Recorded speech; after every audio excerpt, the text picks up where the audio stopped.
डेंटिस्टच्या म्हणण्यानुसार तोंडाचा नक्की वास का येतो याचंच उत्तर आजच्या व्हिडिओमध्ये आपण बघणार आहोत। अनेक जणांची अशी तक्रार असते की आम्ही ब्रश तर करतो तरी पण आमच्या तोंडाचा वास येतच राहतो। याचं नक्की कारण काय आहे, तर यावर डेंटिस्टनं उत्तर दिलेलं आहे। तर डेंटिस्टच्या म्हणण्यानुसार नक्की तोंडाचा का वास येतो हेच आपण समजून घेणार आहेत आणि तोंडाचा वास येऊ नये म्हणून आपण काय करायला पाहिजे हे सुद्धा या व्हिडिओमध्ये तुम्हाला समजेल। तर ज्यांची कोणाची अशी कंप्लेंट असते की आम्ही ब्रश तर करतो तरी पण तोंडाचा वास येतो, तर याचं उत्तर दाताचे डॉक्टर असे सांगतात की तुम्ही ब्रश व्यवस्थित करत नाहीत।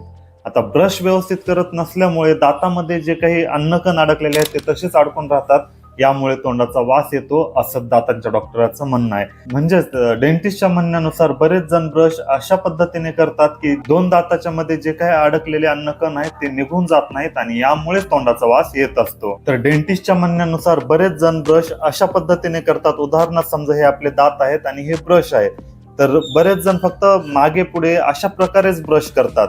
जर तुम्ही पण अशा प्रकारेच ब्रश करत असाल तर यामुळे दोन दाताच्या मध्ये म्हणजे या दोन दाताच्या मध्ये जे काही अन्नकण अडकलेले आहेत हे निघून जाऊ शकत नाहीत आणि ते बरेच दिवस तिथेच पडून राहिल्यामुळेच तोंडाचा वास येतो असं डेंटिस्टने उत्तर दिलेलं आहे।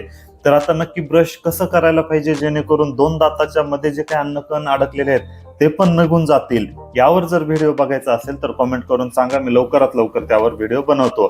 तर मी आशा करतो की तुम्हाला नक्कीच आता समजलेलं असेल की ब्रश करून पण तोंडाचा नक्की वास काय। हा व्हिडिओ आवडला असेल तर व्हिडिओला लाईक करा, चॅनलला सबस्क्राईब करा। भेटूया पुढच्या व्हिडिओमध्ये।